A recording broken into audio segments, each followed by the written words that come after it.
Hola, buenas tardes. Bueno, desde Casa Asia queremos daros la bienvenida a este nuevo webcast y esta vez vamos de la mano de la editorial Geoplaneta, a la que queremos agradecer su participación.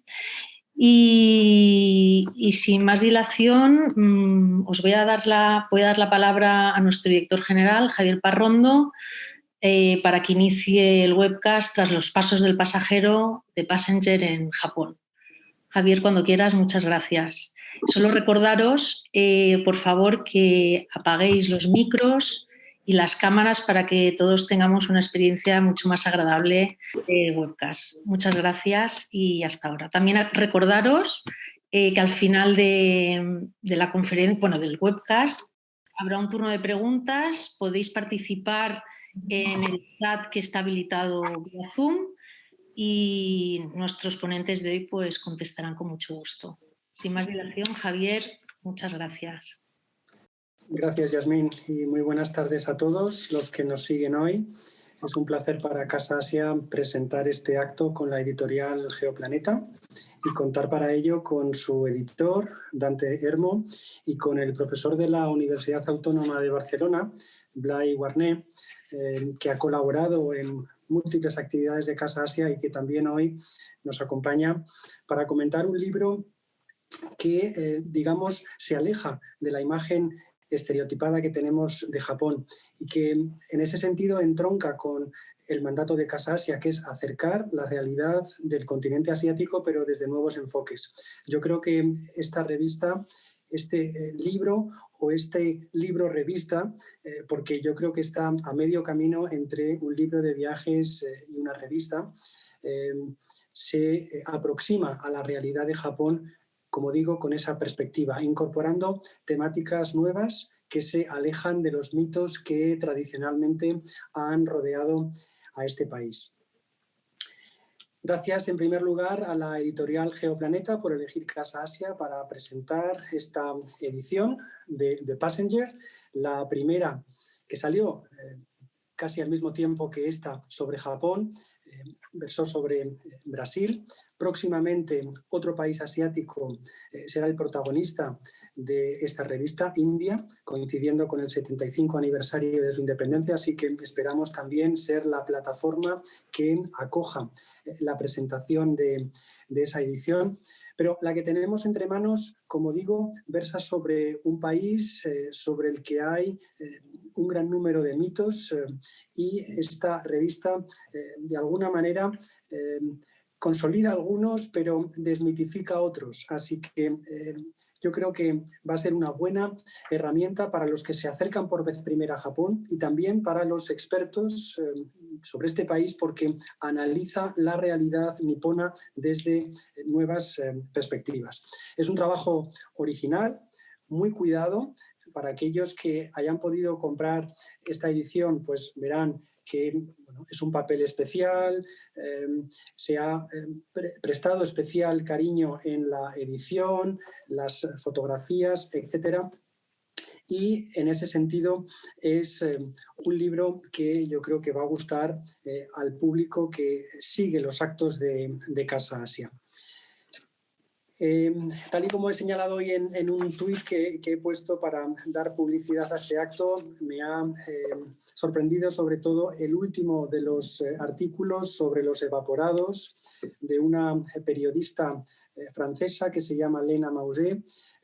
Bueno, esa tradición que viene de la época medieval en Japón y que consiste para evitar algo que los asiáticos aborrecen, que es perder la cara, es decir, no saber qué hacer en una situación incómoda. Bueno, pues cuando uno está abrumado por las deudas, cuando uno no se puede enfrentar a una situación familiar o personal incómoda, simplemente desaparecen. Ese es el tipo de historias que van a encontrar los lectores que se acerquen a esta edición de The Passenger. Sin más dilación, doy la palabra a Dante Hermo, como digo, editor de Geoplaneta. y a continuación a Blai para que nos expliquen un poco, en el caso de Dante, cuál ha sido la gestación de esta edición sobre The Passenger Japón, y Blai para que complemente esas ideas iniciales de Dante desde una perspectiva un poco más académica, que es su especialidad. Así que gracias a los dos por participar y al público que nos sigue, porque yo creo que es un público fiel. Desde que se inició esta pandemia hemos volcado todos nuestros contenidos online. La respuesta ha sido muy positiva, así que eso nos anima para seguir en esta línea. Gracias a todos y Dante, cuando quieras, tienes la palabra. Muchas gracias, Javier, y muchas gracias a Casa Asia por abrirnos sus puertas para esta presentación.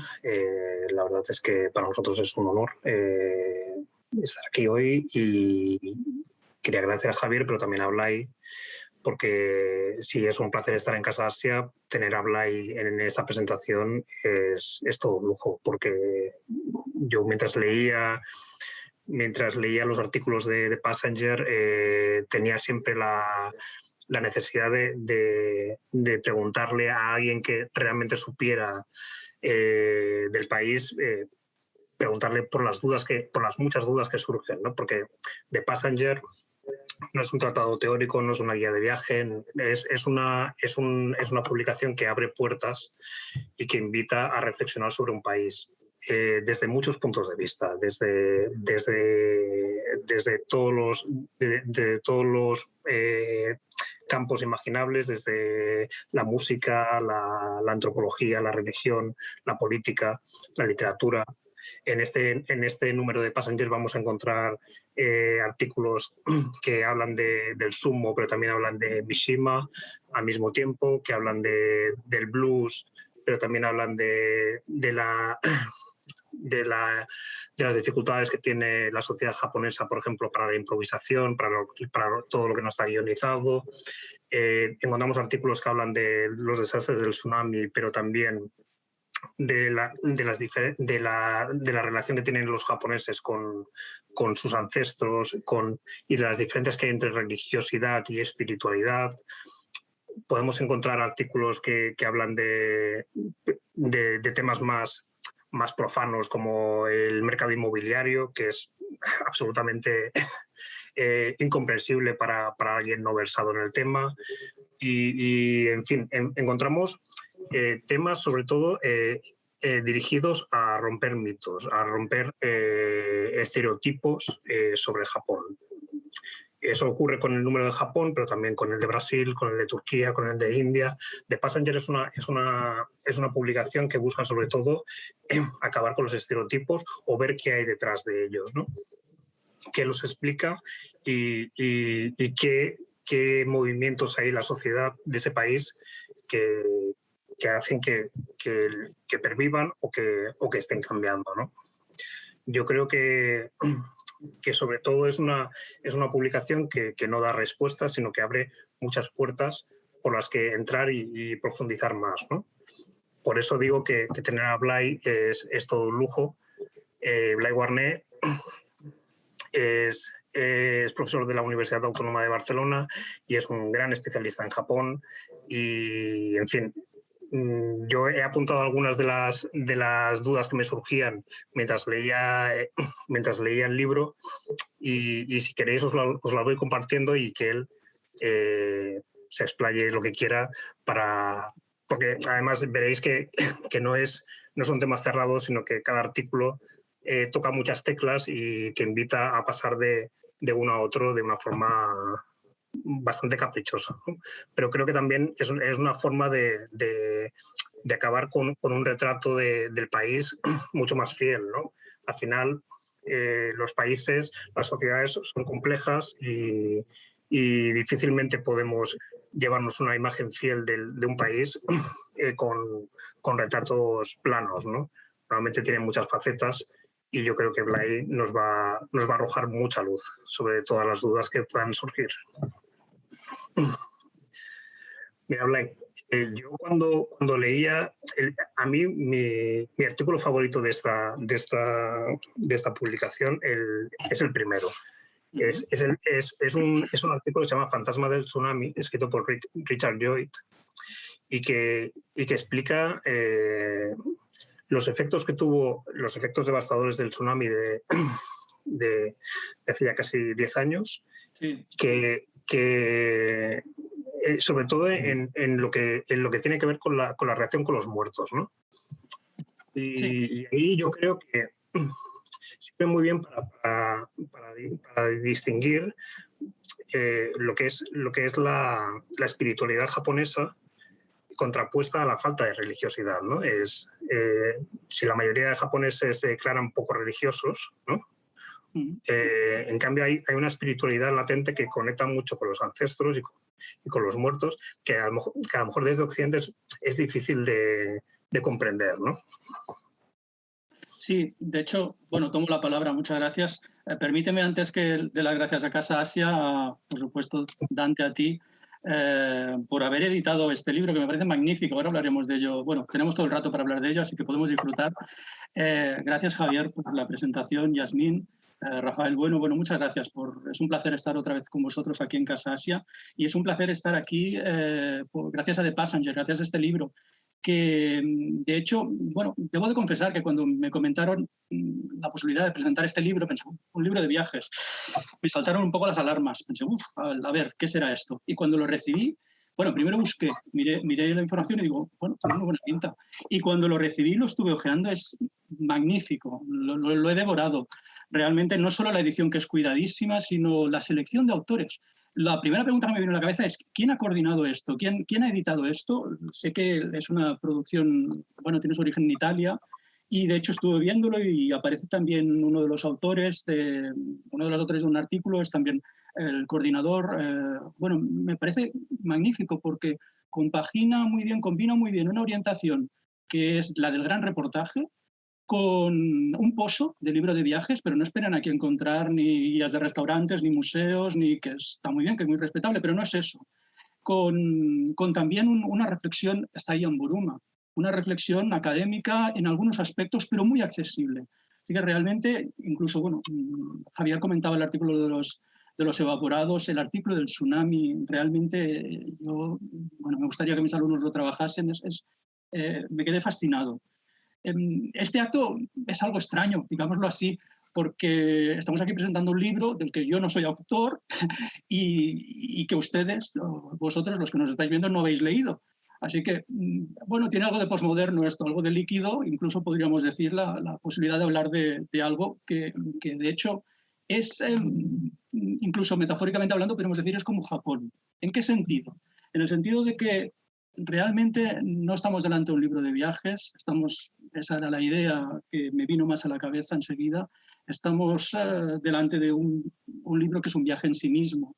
¿Y por qué digo que es un poco como Japón? Porque muchos de ustedes supongo que se sienten de algún modo, si no interesados, cercanos a Japón, encuriosits, ¿no? Se sienten intrigados por Japón. Algunos de ustedes quizás han estado y necesitan o tienen la idea de que tienen algunas piezas de un puzzle y intentan armarlas, este puzzle entre la tradición y la modernidad, este puzzle en el que aparecen imágenes continuas de sushi, Akihabara, pasos de cebra llenos de gente, reverencias, amabilidad, tren bala, hoteles cápsula y templos y espiritualidad, y todo eso cómo se combina, ¿no? ¿Cómo lo podemos armar? The Passenger da muchas claves para eso. Realmente es un libro que acerca a Japón, que permite completar experiencias y que permite abrir nuevas experiencias a personas que quizás no han ido y quieren ir. Forma parte de una tradición amplia. Japón realmente como destino de viaje. Quizás la primera crónica que tenemos de Japón la podríamos clasificar incluso como un libro de viajes. 1585, Louis Freud, uno de los misioneros jesuitas que marchan a Japón bajo la égida de Palignano, escribirá el tratado sobre las contradicciones y las diferencias entre esta provincia de Japón y Europa. Es un libro que está pensado para los misioneros jesuitas, un libro, ya les digo, del siglo XVI, que está pensado para que se lo leyesen durante el viaje y para que entendiesen a qué sociedad estaban llegando. Un libro precioso con frases en staccato que van cayendo y nos van describiendo cómo son las casas, cómo son los hábitos de la comida, cómo es las honras fúnebres, cómo debe de comportarse. Bien, es un libro magnífico en el que yo creo que The Passenger también puede integrarse porque es una muy buena contribución. De Japón no sabíamos nada más, de hecho, hasta el siglo XVI, 1600, Japón se encerrará desde el 1600, un encierro político, hasta mediados del siglo XIX, casi 250 años, en el que Japón, después de un periodo de guerras civiles, de guerras internas, mejor dicho, se encerrará y se aislará políticamente. Es la modernidad japonesa, la era Edo, la era Tokugawa, la era de los shogunes, la era de los samuráis. Bueno. Bien, de ese periodo no sabemos nada, porque sabemos muchas cosas, evidentemente, pero no tenemos testimonios europeos como de los libros de viaje de los misioneros jesuitas. Pero entre otras cosas, pues fue proscrito el cristianismo y además pues, fue una etapa muy difícil y de hecho recordamos los martirios de Nagasaki. Bien. No volveremos a saber nada de Japón hasta mediados del siglo XIX, cuando será abierto de un modo forzado por Occidente, en lo que algunos historiadores, algunos antropólogos, algunos especialistas en la cultura, incluso, recuerdo aquí mi maestro Harumi Uefu, describen como un symbolical rape, como una violación simbólica, cuando Japón fue abruptamente despertado, en 1854-56, Comodoro Perry llega a la bahía de Tokio, llama, ustedes se tienen que abrir.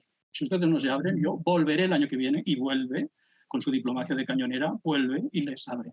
Les abre y consigue que Japón sea puerto franco para los estadounidenses. Qué imagen más poderosa de la modernidad avanzada. Estados Unidos, el gran imperio que se conformaba abriendo Japón. De hecho, Estados Unidos también en un proceso de colonización llega hasta la costa oeste y salta y se encuentra con su rival. De hecho, así lo veremos, será el escenario del siglo XX y así lo veremos en la guerra 50 años más tarde, 100 años más tarde. ¿Qué tenemos de esa época? Permitirme esta pequeña digresión para situar un poco también esta genealogía donde puede inscribirse The Passenger. Pues tenemos algunos libros interesantes, como un tratado de Basil Hall Chamberlain, libros de Lafcadio Hearn, seguro que han oído hablar de él, recopiló muchos cuentos tradicionales japoneses y de hecho fue un intérprete de la cultura japonesa en Occidente, hasta algún testimonio de Rudyard Kipling en su viaje a Japón, libros básicamente que nos describen el Japón de un modo bastante orientalizado. ¿Y eso qué significa?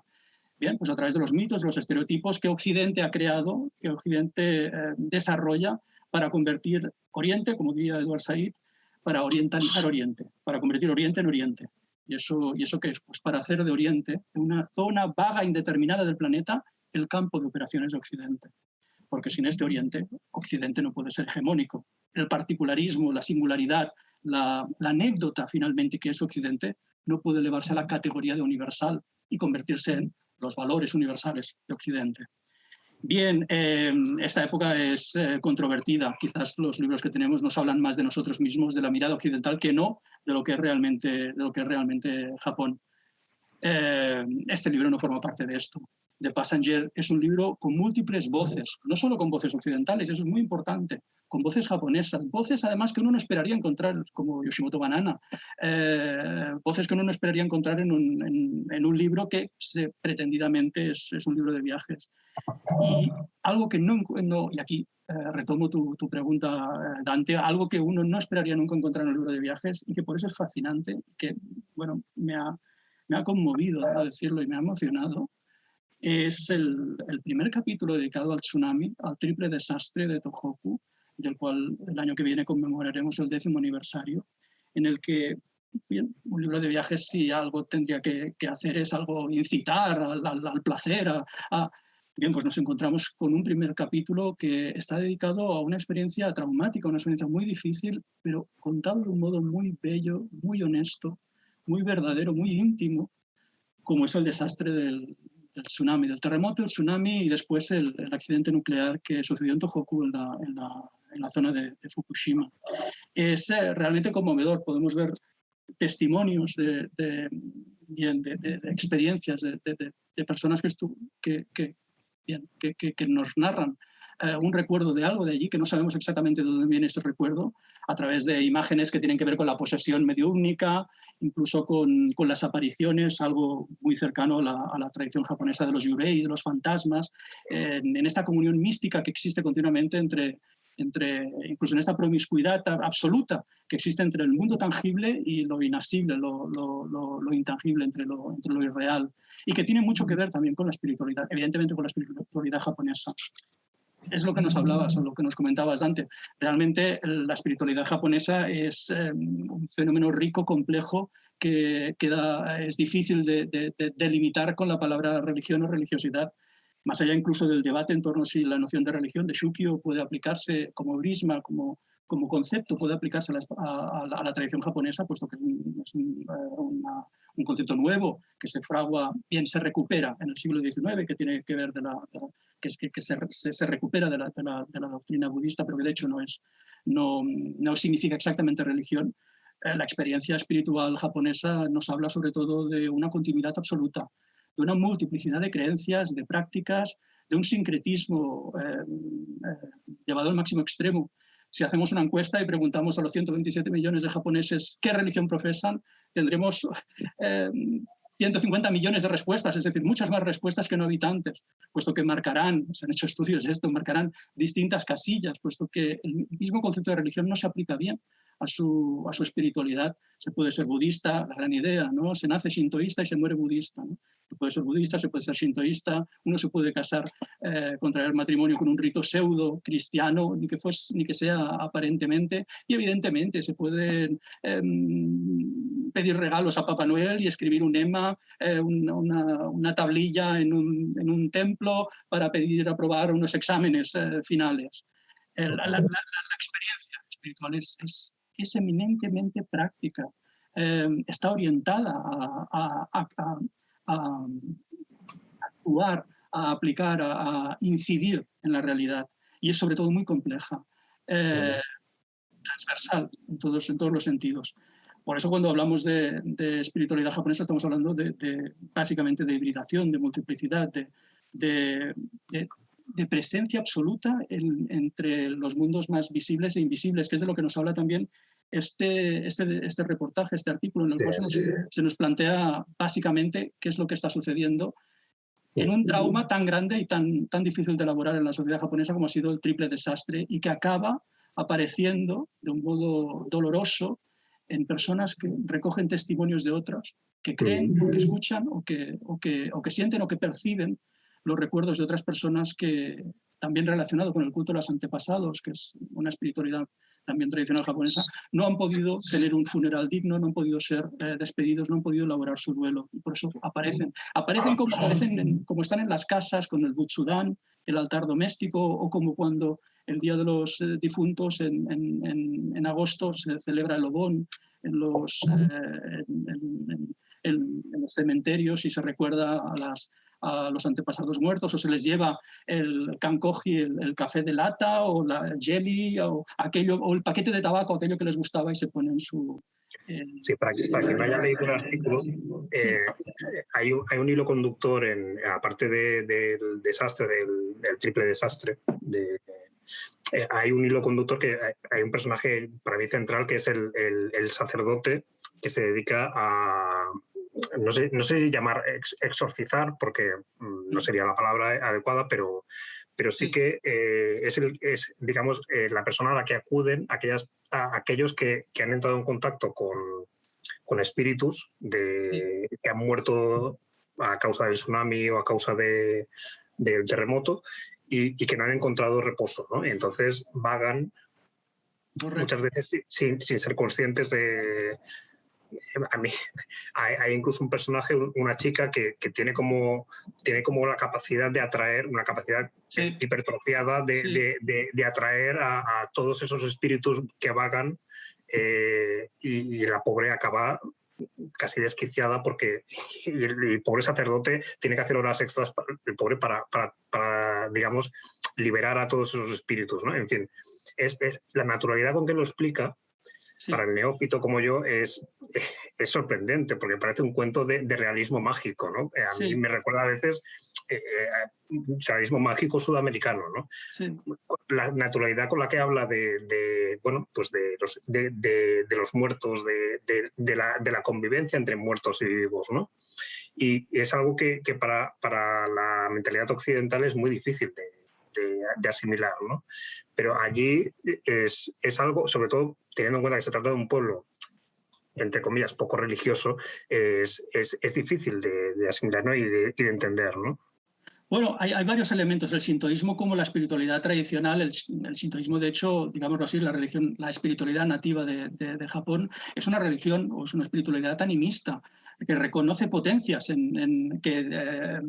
potencias en el entorno, el árbol, la montaña, evidentemente los difuntos, los familiares, aquellos que nos protegen, aquellos a los cuales debemos respeto, en una línea, una continuidad que se transmite y de la cual nosotros somos un eslabón más de la cadena. Esta espiritualidad está muy presente y la vemos continuamente en muchos sitios. La veneración de la naturaleza, a la naturaleza, que es finalmente también una veneración de la comunidad, ¿no? Y de su integración en ella. Ahí está el shintoísmo. Esto se hibridiza con el budismo desde su llegada en el siglo VIII y después también, no lo podemos olvidar, en el siglo XIX, con la modernidad occidental, hay un proceso de invención, de reinvención del Shinto también, y una instrumentalización política. El Shinto se convierte en una religión oficial porque la Constitución Meiji, ni la Constitución Meiji lo ponía, pero sí en la religión del Estado, y la figura del emperador pasa, que es el jefe espiritual finalmente, pasa a asumir también funciones que evidentemente hoy en día ya no tiene en el ordenamiento constitucional, pues de jefe de Estado y similares. Por tanto, existe una trabazón muy interesante en torno a lo que es la espiritualidad y la realidad social. Lo que me ha hecho pensar mucho este artículo, y esto es una cosa que quiero compartir con vosotros, es el hecho de que yo recuerdo, bueno, evidentemente las personas que lo recordaremos todo, ¿no? Aquellas imágenes que veíamos, ¿no? De cómo quedó arrasado todo, y yo recuerdo que lo veía en directo por la NHK, y digo, pero era algo sobrenatural realmente, ¿no? Y esta fuerza sobrenatural yo creo que quedó enseguida aparcada en nuestra memoria, digámoslo así, colectiva, fuera de Japón, por el hecho de la amenaza del accidente nuclear. La amenaza del accidente nuclear, que pasó a ser algo a lo que significaba un riesgo potencial para todos, evidentemente también en Japón, y los movimientos que hubo de población dentro de Japón, de desplazamientos hacia zonas que se consideraron más seguras, las prevenciones que hubo en ese momento en torno al agua, el consumo del agua, los productos de donde venían las hortalizas, bueno, todo lo que significó en ese momento. Pero creo que fuera de Japón impidió que hiciésemos una reflexión sobre lo que realmente había pasado antes. Porque el gran desastre, evidentemente, es el accidente nuclear, pero el gran desastre es la muerte de 115.000 personas en minutos. Y de eso nos habla este artículo. Las posesiones, los espíritus que aparecen, la posesión mediúmnica, los fantasmas, que forma parte, es un lenguaje, finalmente es un vocabulario tradicional japonés para explicar una situación absolutamente contemporánea. Y nos está hablando finalmente de un trauma que tardará mucho en elaborarse en generaciones en la sociedad japonesa. Todavía, yo recuerdo cuando estaba a principios de los 2000 haciendo mi trabajo de campo en Japón, todavía era un trauma, y evidentemente lo sigue siendo, el terremoto de 1995 en Kobe.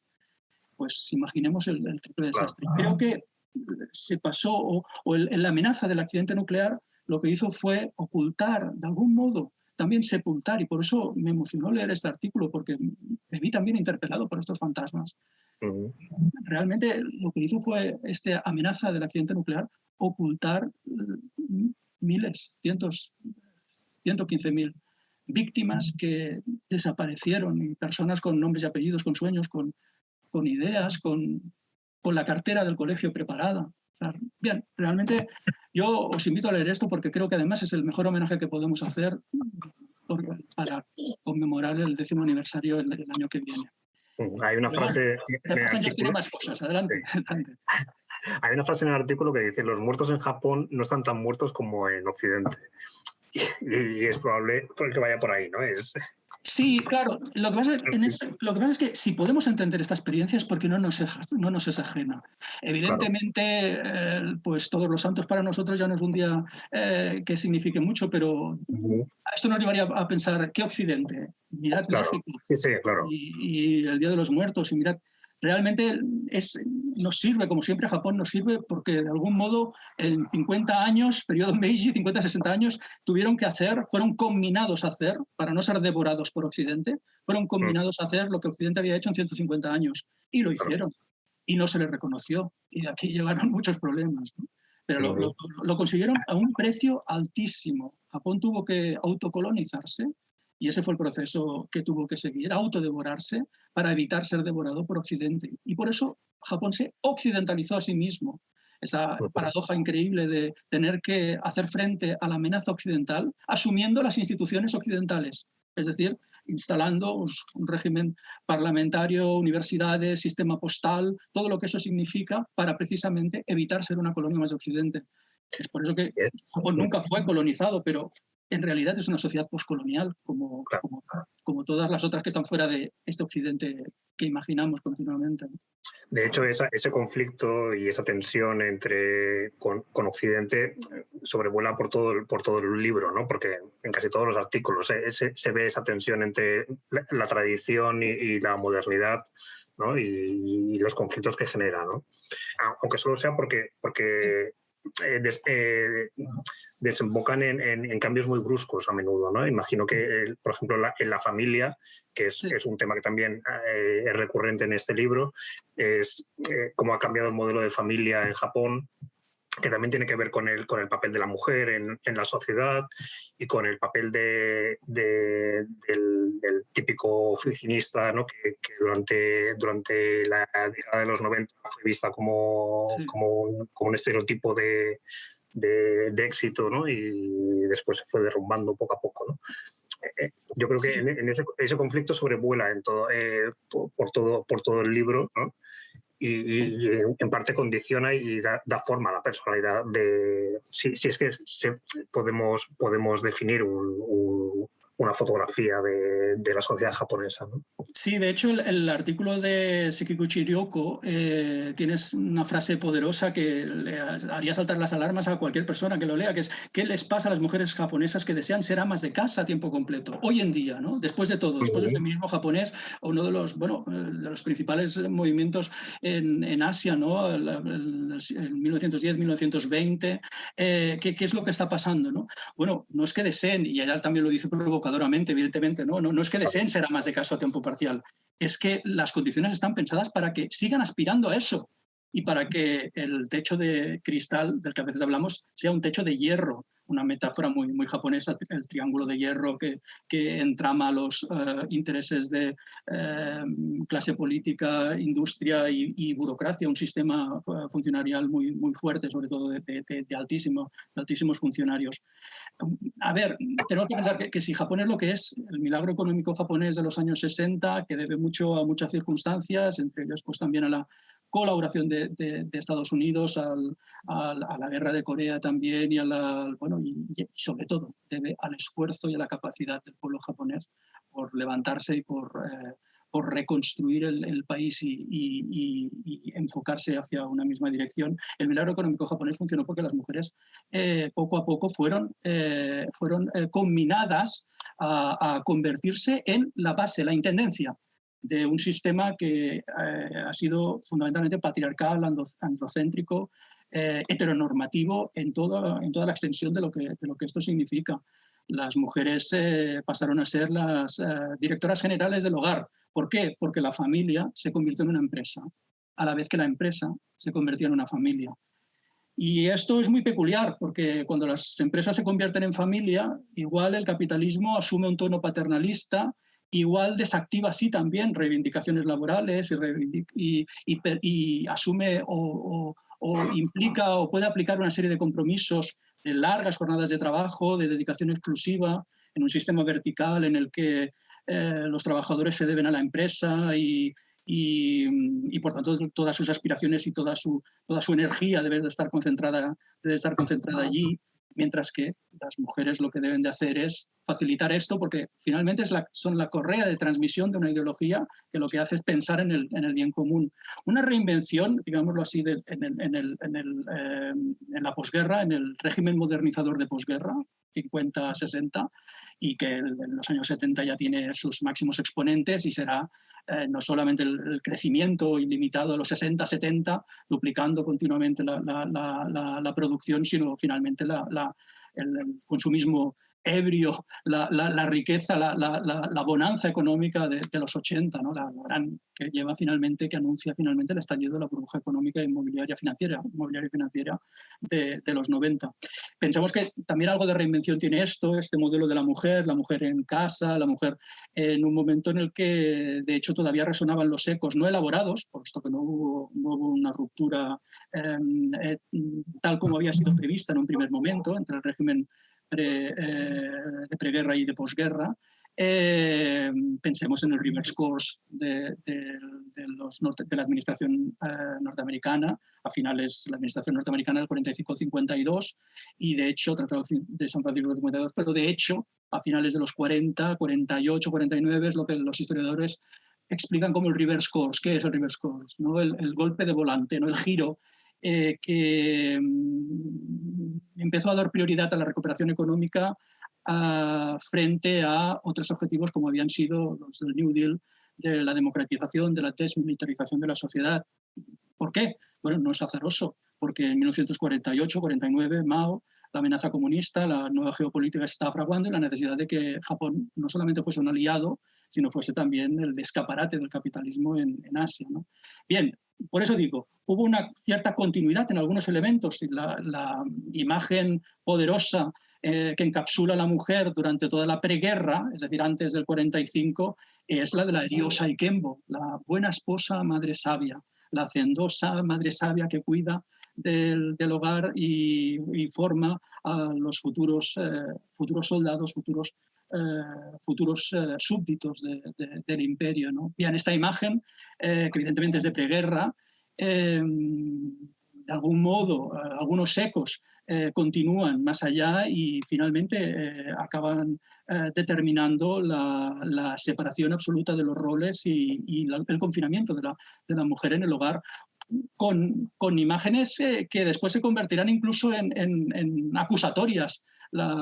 Yo soy Shakai, la sociedad que de hecho has caído víctima de unas madres que han infantilizado a sus hijos, incluso a sus maridos que no saben hacer nada ni hacerse un huevo hervido, ¿no? Y que de hecho ha comportado que finalmente en una sociedad rica pues que los hijos ya no quieran tampoco sacrificarse tanto como sus padres y se han acomodado y culpa de las madres, ¿no? O sea, este discurso que finalmente tiene que ver con la consolidación de los roles tradicionales y la separación de los géneros se va adaptando a lo largo del tiempo y lo vemos clarísimamente y tiene que ver, por ejemplo, hoy en día en la imposibilidad también de que la mujer pueda desarrollar una carrera profesional al mismo nivel que un hombre.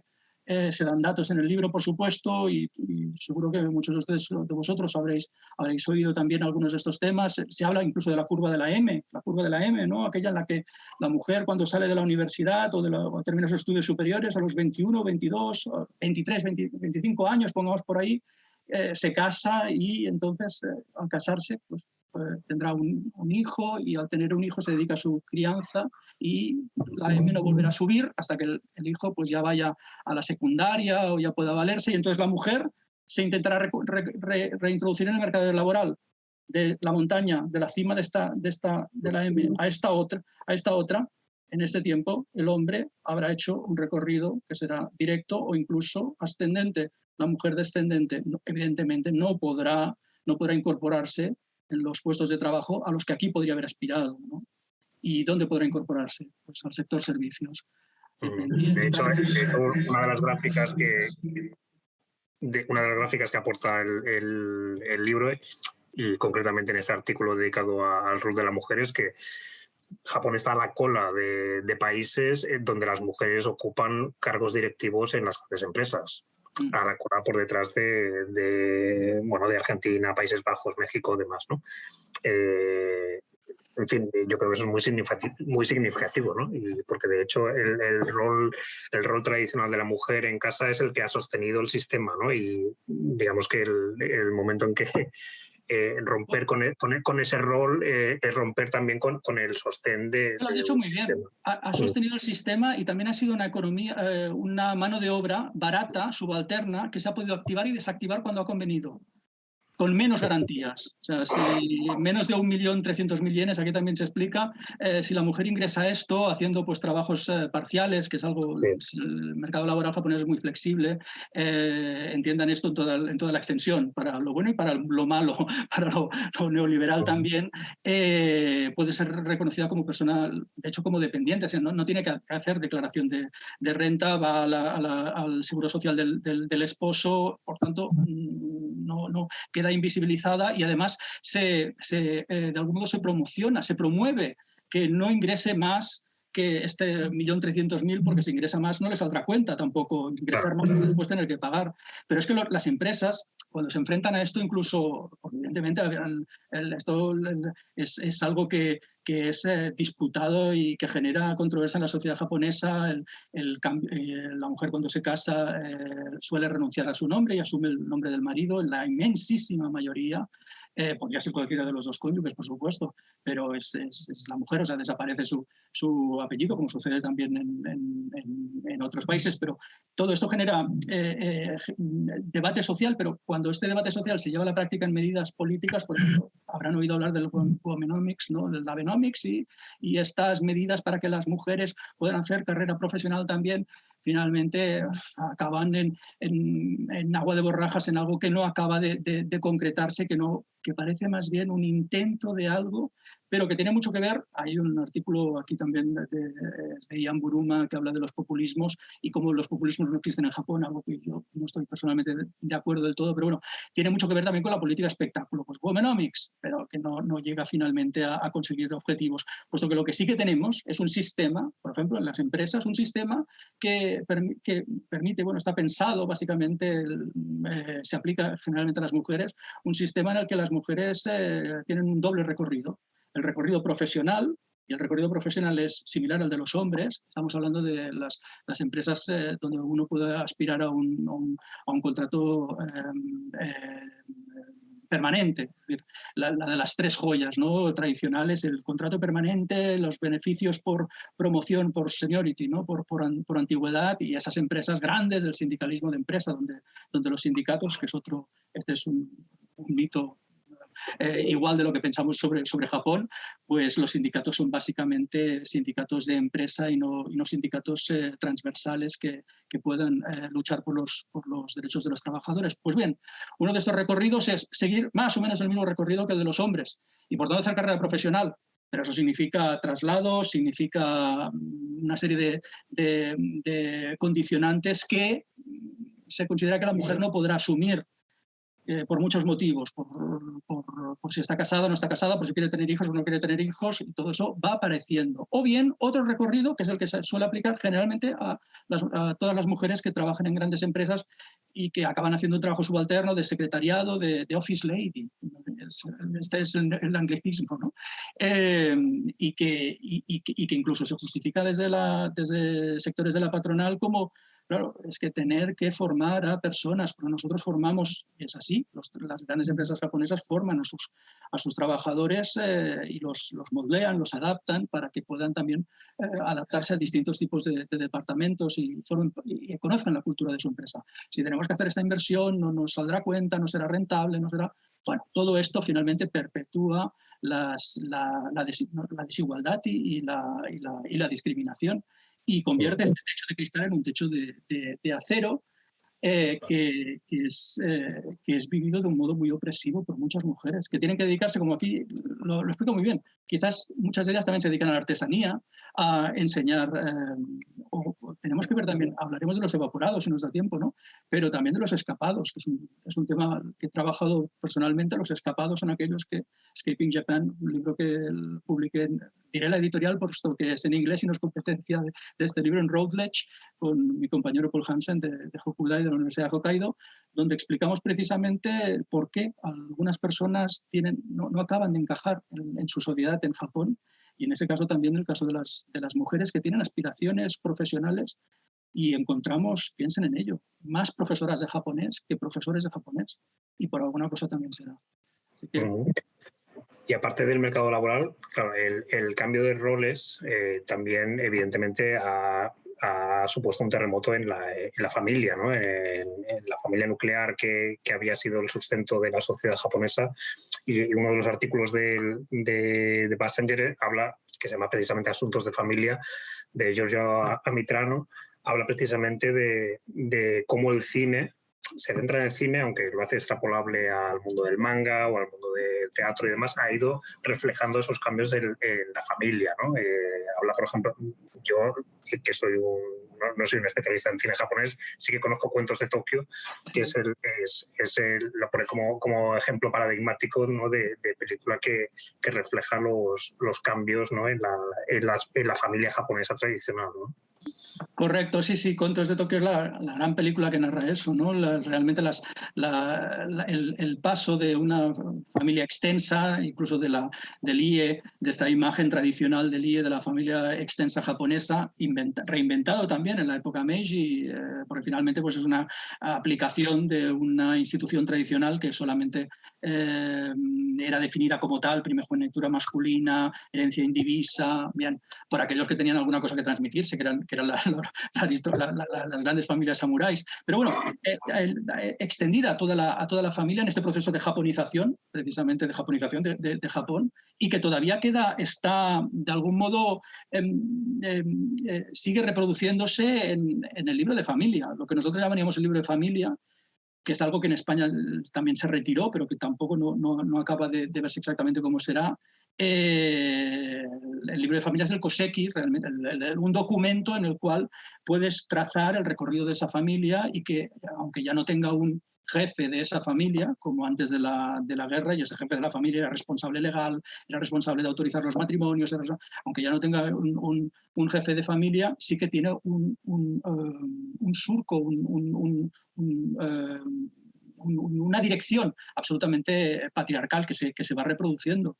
Y eso lo vemos incluso en el caso de los divorcios, cuando se rompe un koseki o no, la ansiedad que genera, sobre todo a las mujeres, el hecho de estar o no, porque entran y salen, como documento de perfil patriarcal, aunque no esté definido así, sigue reteniendo eso. Finalmente la mujer pasa del koseki, del libro de familia del padre al libro de familia del marido.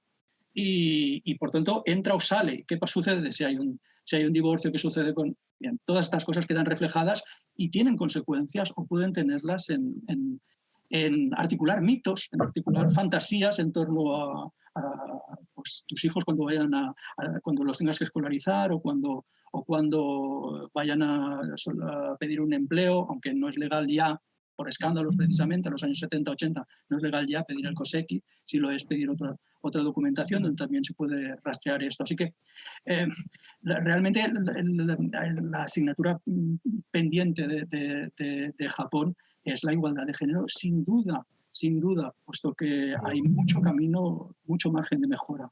Podemos decir, mucho camino por recorrer, pero lo más interesante de esto es que existe el debate y la voluntad de hacerlo.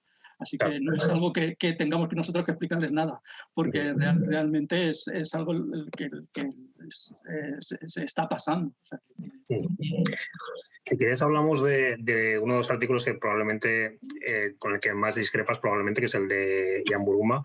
Ian Buruma firma un artículo titulado ¿Por qué no hay populismos en Japón? Si os parece, leo una frase en la que dice: para que los demagogos consigan avivar el resentimiento popular contra extranjeros, cosmopolitas, intelectuales y liberales, es necesario que haya unas disparidades económicas, culturales y de educación muy evidentes.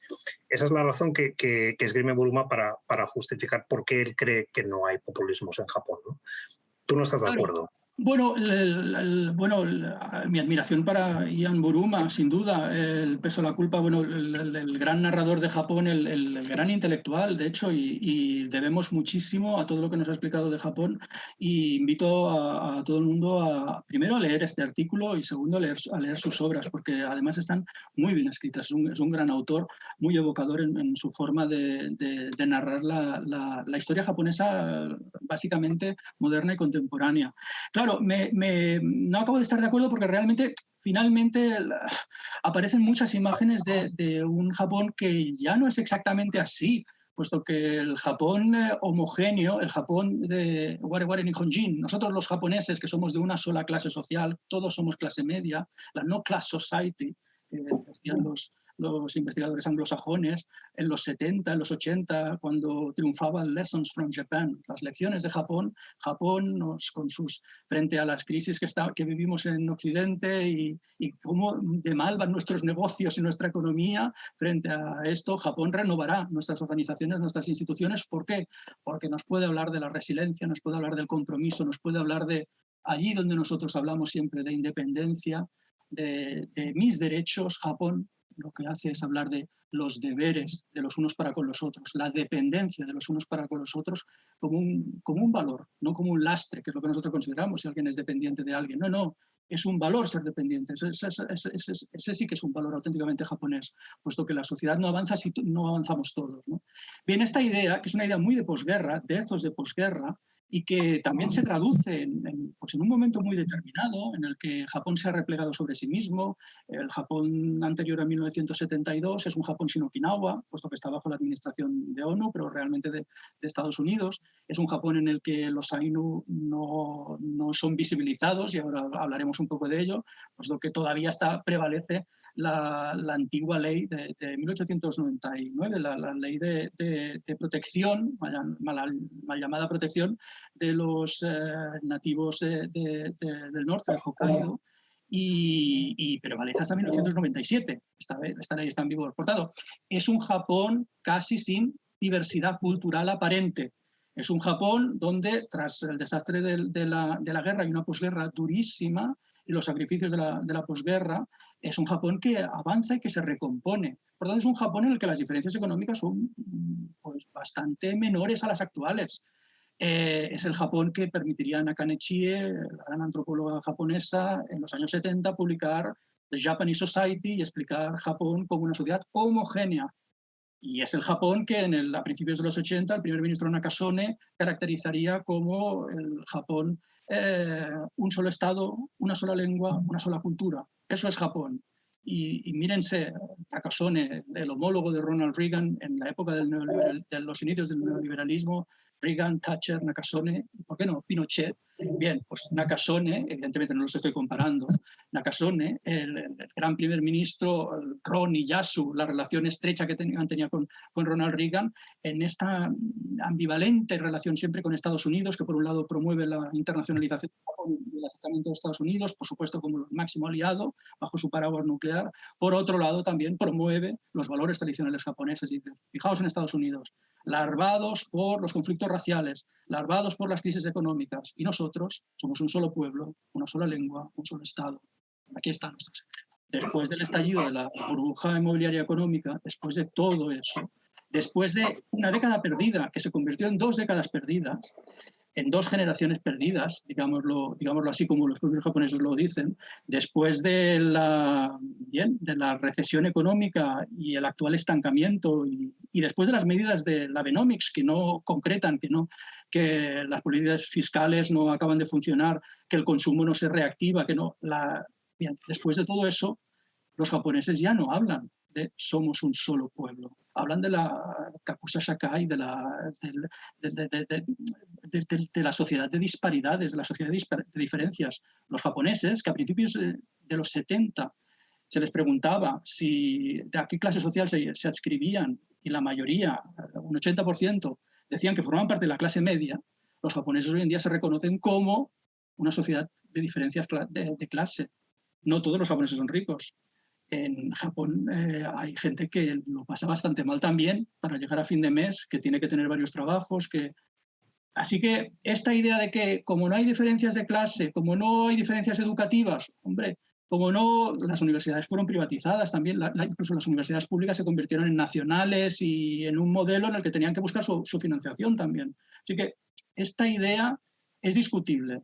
Si esta idea también que dice Buruma aquí de que el neoliberalismo no acaba de funcionar en Japón porque las administraciones, los gobiernos no lo han acabado de permitir, sí y no. Es cierto que hay políticas proteccionistas increíbles, ¿no? Superiores a las francesas en la agricultura, en algunos casos, es la comparativa que se hace siempre, puesto que el granero de votos del Partido Liberal Democrático de Xi Jinping está pues, en el campo y está también en el funcionariado. Por eso también las reformas neoliberales son difíciles de aplicar, allí donde se habla de flexibilización, y también en una clase media que sigue teniendo sus puestos de trabajo más o menos asegurados.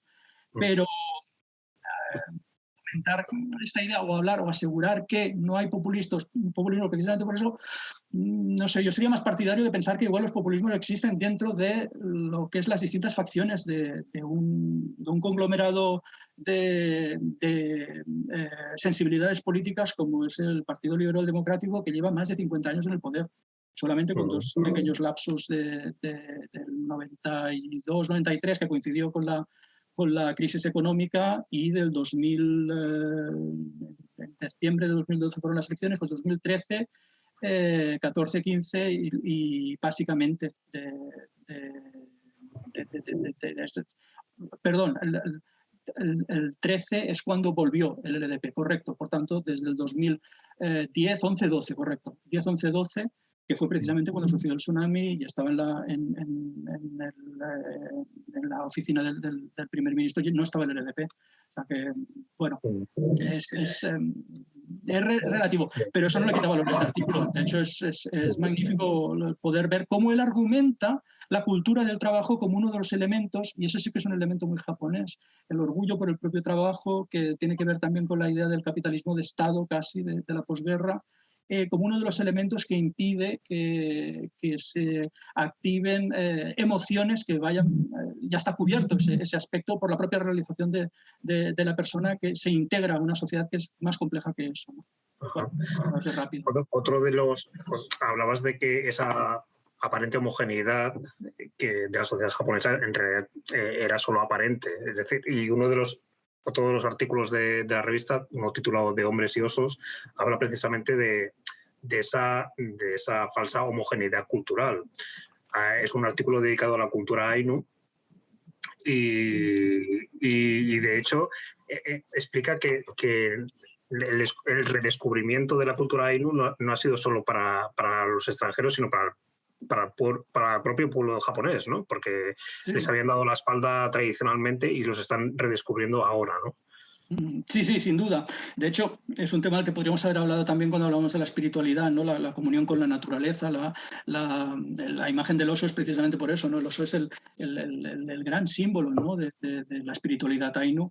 Y claro, realmente este artículo nos sirve enlaza muy bien con esta idea del que estamos hablando ahora, puesto que en los 90 es cuando la sociedad japonesa se descubre, pues no todos somos clase media.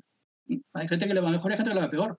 Cuando la economía está engrasada y funciona, pues igual, como de hecho también hay algunos ingresos que vienen también pues, por parte de la mujer en estos trabajos subalternos, puesto que no hay otras oportunidades, cuando ya los hijos han crecido, cuando pues, se pueden completar la economía y no se ve exactamente los vacíos, pero cuando empiezan a colapsar estas cosas, y sobre todo la crisis económica afectó al modelo del salaryman, el modelo del trabajo de por vida en una empresa, el beneficio por antigüedad, bien, todo eso, ¿no? Y en un entorno laboral, un mundo del trabajo en el que los sindicatos habían sido completamente desactivados, puesto que son sindicatos de empresa y no transversales, aunque existan ahora algunos sindicatos más sectoriales, pequeños, que se dedican sobre todo también a ayudar a aquellos extranjeros que han llegado para trabajar a Japón a partir de una serie de compromisos determinados o visados bilaterales o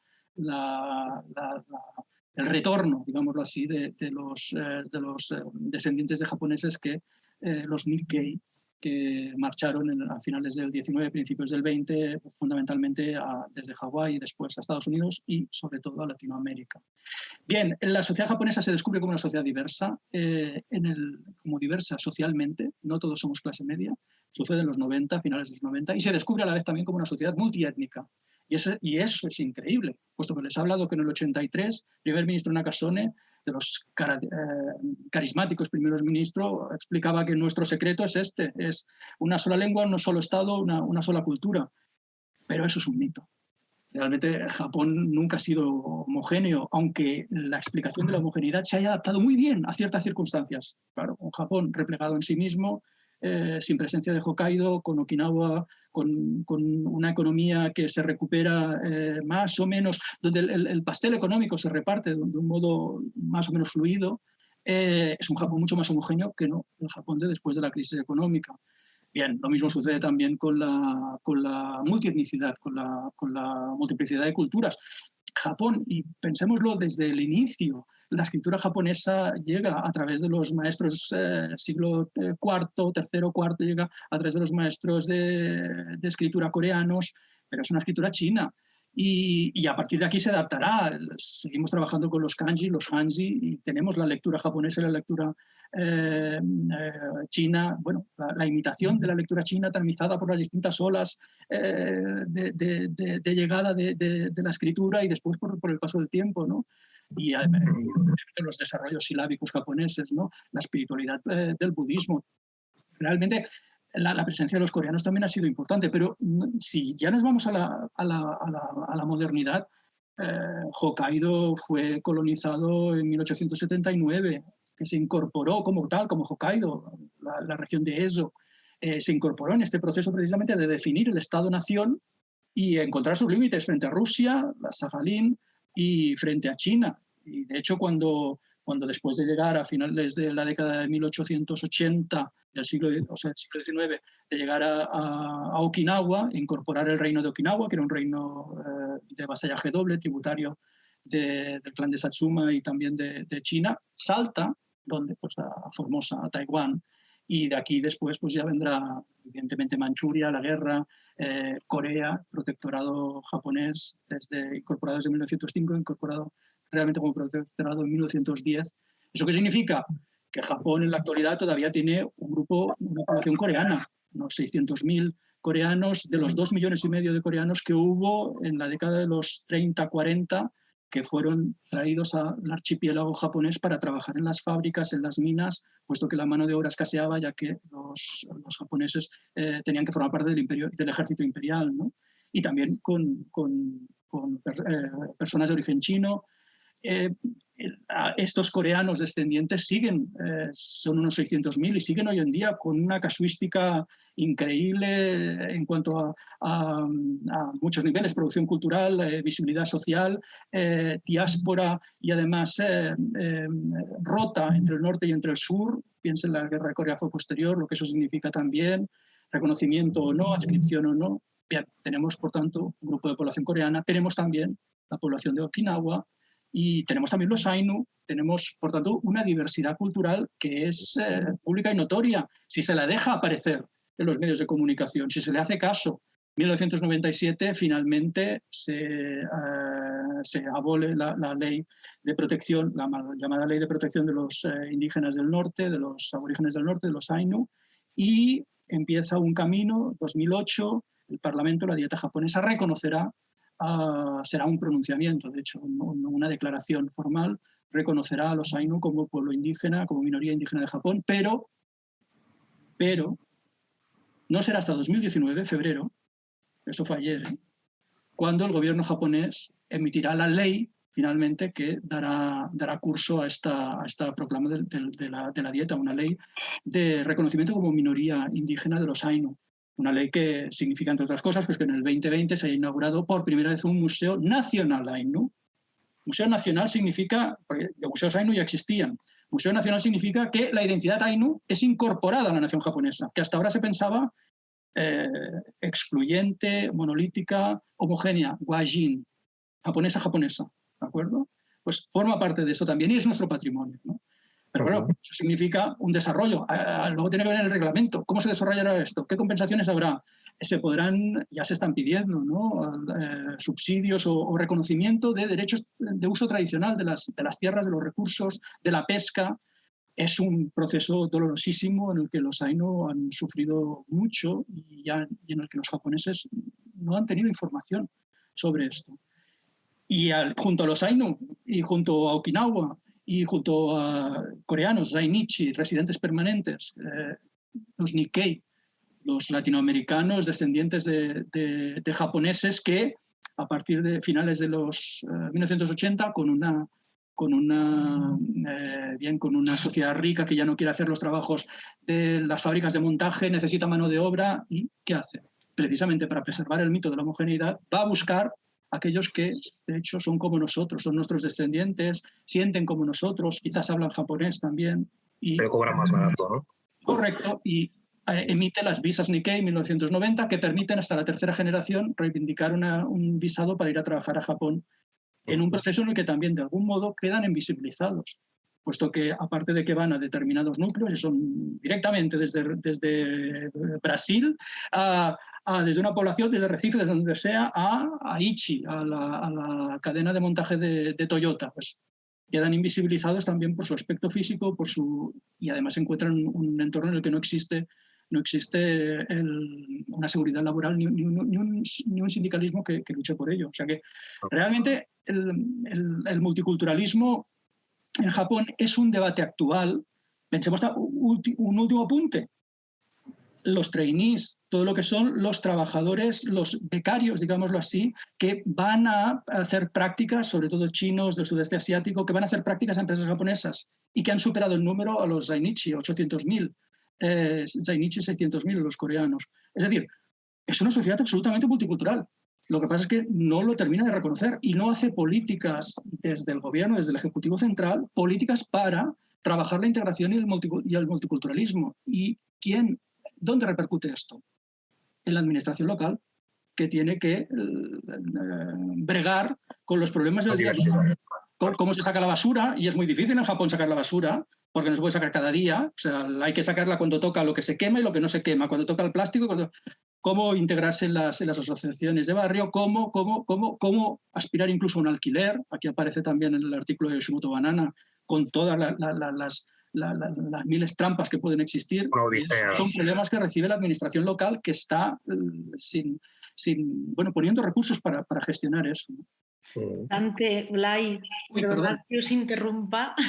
Sé que se ha quedado muchísimo contenido y diálogo por decir, porque este libro daría para, yo creo, un ciclo. Pero ahora participamos con el público, que sí, por favor. No es mucho. Ha habido más de 120 personas que han estado en Zoom y después en la plataforma de YouTube. Y bueno, empiezo por Alex, que comenta: he disfrutado mucho de la charla. Gracias. Y tengo una pregunta. ¿Hay algún artículo en el libro que trate o mencione temas LGTBI? Muchas gracias.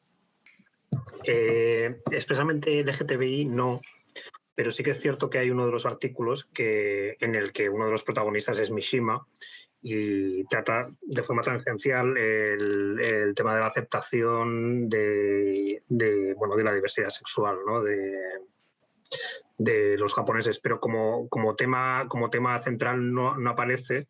Pero sí que es cierto que a lo largo ahora no recuerdo en qué artículo se hace referencia muchas veces de que es una sociedad mucho más liberal en cuanto a la aceptación de los hábitos sexuales, ¿no?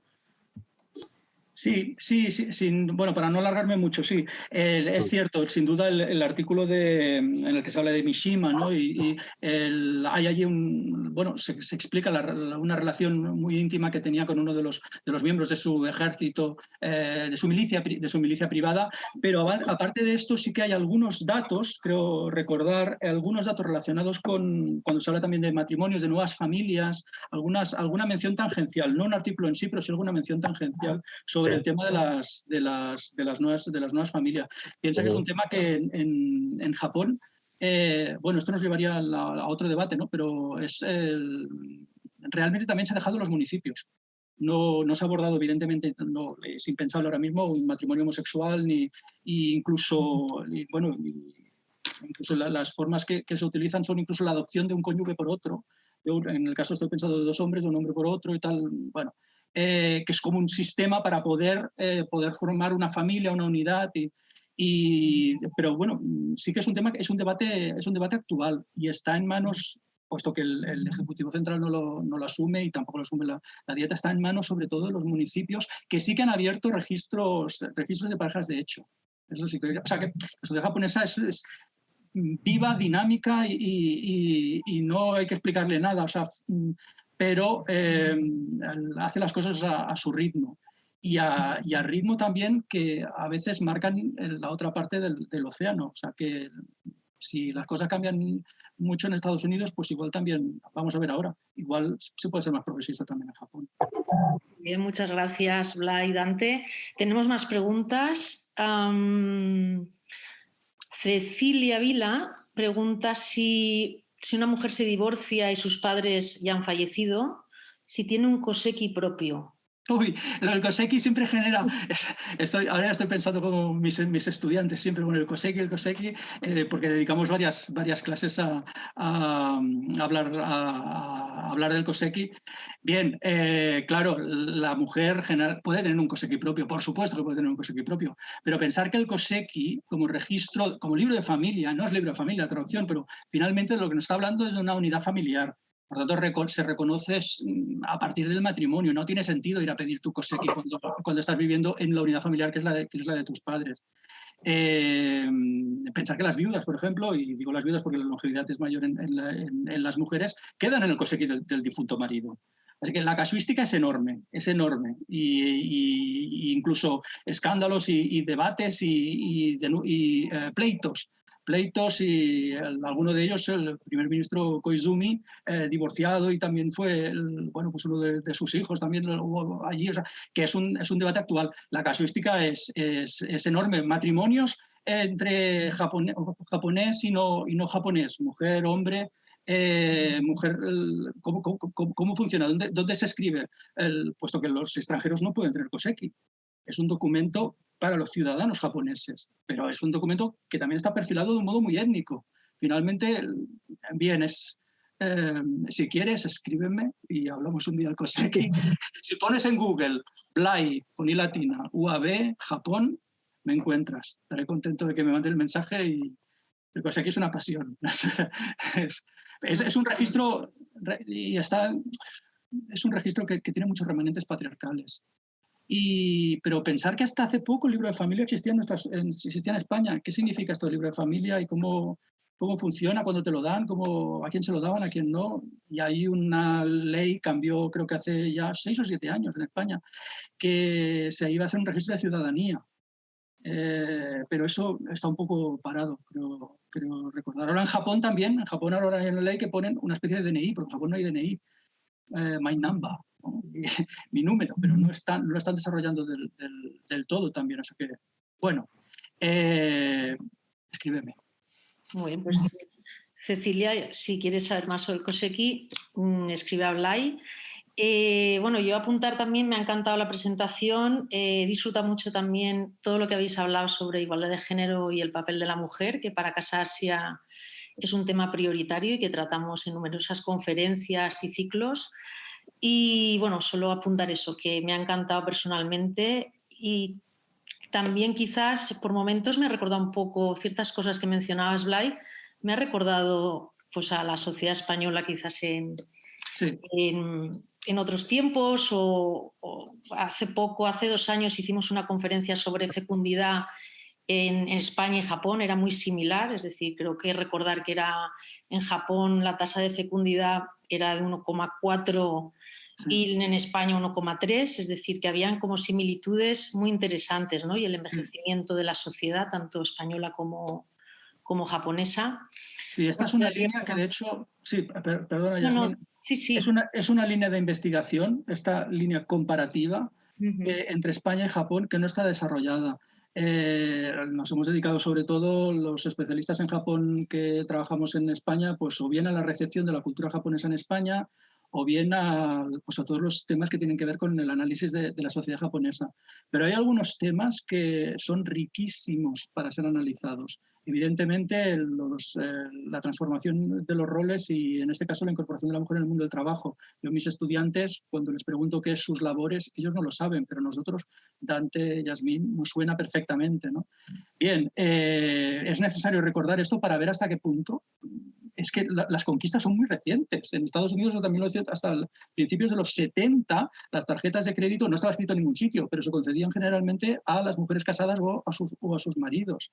Y tuvo que haber una ley federal. O sea que, por eso digo, igual si cambian cosas en Estados Unidos, Bueno, es realmente interesante. Hay otros temas, lo que tiene que ver también con la gestión de la energía nuclear, lo que tiene que ver con el decrecimiento de la población, lo que tiene que ver con la cultura política y las connivencias, las puertas giratorias, los amakudari, una palabra preciosa para una práctica muy fea, los que caen del cielo, es la puerta giratoria, aquellos que son políticos que trabajan en puestos importantes y después pasan a formar parte de empresas, de comités de empresas muy importantes. Bien, es necesaria una investigación comparativa para iluminar estos campos. Y creo que en España tenemos algunas trayectorias que pueden establecer algunas similitudes, puede ser un campo muy fértil para investigar, así que animo a todo el mundo a que haga, la única forma de pensar es contrastar, a que haga estos contrastes, ¿no? Muchas gracias. Al hilo del tema de la mujer, las mujeres, Pilar se pregunta cómo se ve en Japón a una mujer soltera con hijos o con un hijo o hijos, ¿no? ¿Qué percepción hay de ella en la sociedad japonesa? Pues no se la ve mucho, esa es la verdad, porque no es un modelo muy visible. Y eso no quiere decir que no exista. Pero no se la ve mucho porque aunque la realidad ya no pueda responder, aunque las expectativas no puedan responder a la realidad, aunque este modelo de la familia de clase media, el My Home de los 70 y así en inglés, el modelo de la familia nuclear estadounidense, ¿no? Y de hecho pasar precisamente pues del apartamento, de las danchi, de los bloques del desarrollismo de los 60, un paisaje que era muy nostálgico también para los mismos japoneses que crecieron allí, pasar de eso pues a la casita unifamiliar en los barrios residenciales de Tokio, en los suburbios, en Setagaya, y la mujer en casa y el marido salarimán, este modelo que de hecho es ideal y que colapsa en gran medida en los 90, aunque esto no pueda conseguirse, no sea asequible para la inmensa mayoría de la población, eso no quiere decir que no sea un modelo normativo, que no sea algo a lo que aspirar. Porque vemos en las tasas de matrimonio, vemos muchos matrimonios que se producen cuando, de hecho, inmediatamente va a producirse un nacimiento. Así que realmente no podemos hablar de una presencia empoderada de mujeres con hijos o mujer con hijo. Sí que podemos hablar sin duda de una voluntad de cambiar esto y de una reivindicación por parte de las mujeres. El feminismo japonés es muy vivo. Ahora mismo, no sé si lo han leído, pero la declaración esta del Partido Liberal Democrático, donde ciertos sectores permitirán que en sus reuniones internas puedan asistir mujeres como oyentes. ¿Perdón? ¿Cómo oyentes? Pero si ustedes han tenido una ministra de Defensa, si han tenido una ministra de Exteriores, hay que ver cómo han tenido y cuánto tiempo han durado. Y hay que ver cómo y en qué ejecutivo, ¿no? Pero ¿cómo puede ser eso, ¿no? Bueno, no hace falta que nosotros nos extrañemos. Eso ha sido contestado por las propias mujeres del partido y por otras. O sea, realmente como algo de, ¿pero qué están diciendo? O sea, estos son las viejas guardias, ¿no? Los abuelos, ¿no? Lo llaman así del partido, que no acaban de entender, ¿no? Pero es cierto que sigue siendo un valor el mantenerse, la adherencia, la resiliencia lo es en muchos niveles y también lo es en la permanencia en los cargos. Y por tanto, los cambios son más difíciles, puesto que la movilidad en ellos y las personas que toman decisiones hace falta un poco más de tiempo, pero está ahí, y cambiará. Aparte por la presión externa también, o sea que también el reconocimiento Ainu pasó en el decenio de los pueblos indígenas en los 90. ¿Se acuerdan ustedes de Sting y Raoni, que iba por los conciertos por todo el mundo? Esa época era el decenio de los pueblos indígenas y es la época del 97 cuando se cancela la ley aborigen, o sea que de protección de los aborígenes. Pues algo similar pasará también con las mujeres, ya está pasando. El año pasado, de hecho, y el anterior se celebraron varias cumbres de este tema.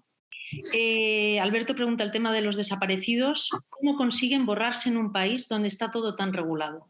Muchas gracias, Alberto, por la pregunta. De hecho, no está todo tan regulado tampoco, puesto que les comentaba que de hecho no hay un DNI, ¿de acuerdo? El DNI sí que es un documento que regula muchas cosas y pensemos también quién lo emite, no lo emite la Dirección General de Estadística. Nos lo hace otra dirección general. Entonces, por algo será. Bueno, en Japón no existe este DNI o este documento y es el Yumingyo, que es una especie de padrón, el padrón en el ayuntamiento, el que rige muchas cosas. Es posible vivir sin este padrón. Es posible desaparecer si no tienes hijos a los que escolarizar, por ejemplo, si no vas a seguir un seguro médico, o sea, si aunque hayas cotizado, si quieres desaparecer, si no vas a ir al médico, vaya. Te condena a una economía informal, pero existe y es importante. También es importante esta economía informal en Japón y que está movida también pues, por sectores de economía negra, ¿no? Por yakuza, estamos hablando de muchos niveles, no todo es yakuza, también trabajos de jornaleros, de temporeros, que se ponen delante de un edificio y que son contratados para esto y lo otro, que mueven muchos intereses. Así que es posible sobrevivir. Erróneamente se piensa que eso cancela las deudas, pero no es así. O sea, no las cancela, puesto que hay cuando eso sucede, cuando eso sucede se aplica una suspensión, exacto, del periodo de cancelación de las deudas. No sé si aquí en España sucede, pero allí sí, en Japón sí. Así que no cancela las deudas. Es también una imagen muy mítica. Es verdad, lo comentaba Javier al principio de la presentación, ¿no? Viene de la época Edo, pero pensar que desaparecidos y de gente que se evapora hay en muchas partes y en muchas sociedades. Y lo que pasa es que es algo también fascinante en una sociedad donde pesa tanto el grupo y la mirada de los otros, el control de los otros, el poder tomar una decisión tan individual que a la vez también repercute en los otros, en el sentido de no haré pasar vergüenza, como decía a Javier, a los míos, ¿no? Pero que es una decisión eminentemente personal. Yo leyendo era un fenómeno que desconocía absolutamente, pero yo veía una conexión muy clara entre los que deciden desaparecer. Y de hecho explicaba que hay un barrio en Tokio, Sanya me parece que se llama. Sanya, que se calcula que hay un 70%, está formado casi en un 70% por evaporados, es decir, por personas que han renunciado a su identidad, ¿no? Yo veía una clara relación entre los que decían evaporarse y los que se suicidaban, ¿no? Ahí parece haber un punto de conexión muy claro, ¿no? Claro, igual más que evaporar, 70%, que es el dato que da el libro, y es cierto, también podríamos pensar que son personas que igual no siguen un control, no tenemos datos quizás. Claro. Eso pasa, ¿eh? Es que no hay un registro. El Juminshyo es un registro municipal finalmente, no es un registro centralizado como el DNI. O sea que no está difícil. Pero claro, el precio es altísimo. Claro. Pero es posible. Y sobre todo hubo una serie en los años 80, ¿no? 90, una serie de televisión que luego se convirtió en manga y tal. Y ahora hay una nueva versión de esta serie, ¿no? Que habla de una agencia que hace desaparecer a la gente si lo necesitas y tal, ¿no? O sea que es una imagen que aparece en la sociedad japonesa. Es una imagen del imaginario colectivo. Sí. Muchísimas gracias, Dante Blay. Queda tiempo para una ultimísima pregunta, si podéis contestar así rápidamente. Y bueno, empiezo primero más bien no por una pregunta, sino por un cumplido. Tenemos una persona que dice más sesiones con Blay, por favor. Gracias. La sabrá.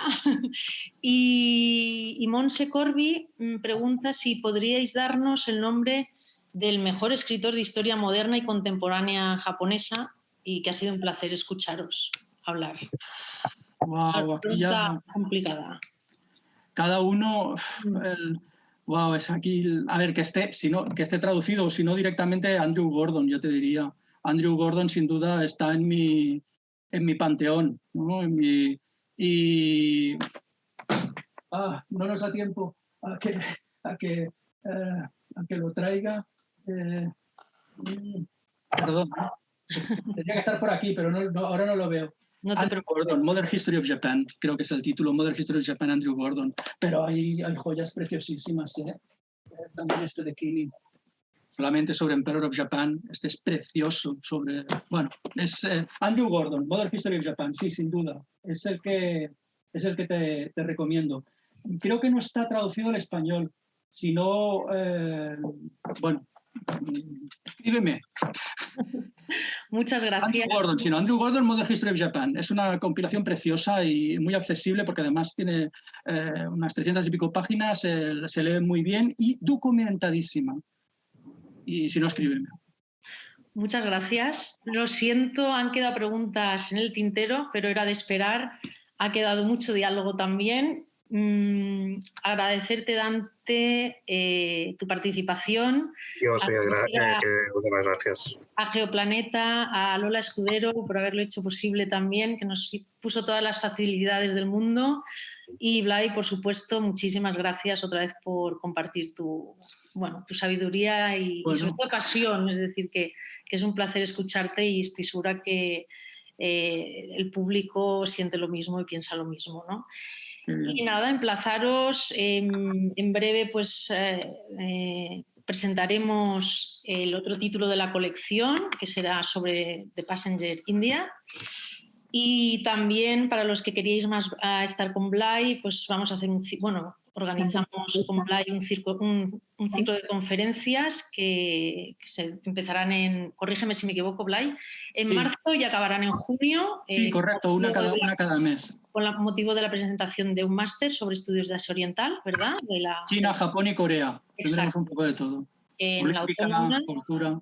Así que si queréis disfrutar más de la sabiduría de Blai, pues os emplazamos a seguirnos en nuestras redes sociales, en la página web y suscribiros al boletín de Casa Asia para que estéis al tanto de todas las actividades que organizamos, que no son pocas y diversas. Y sin más dilación, pues gracias a todos los que nos habéis acompañado durante este tiempo y nos vemos pronto. Muchas gracias. En nombre de Casa Asia... Gracias. Hasta luego. Chao. Gracias a todos. Hasta luego. Gracias, Blai. Gracias, Yasmin. Dante, Yasmin. Gracias. Javier, Rafa, gracias. Y gracias a los presentes. Gracias.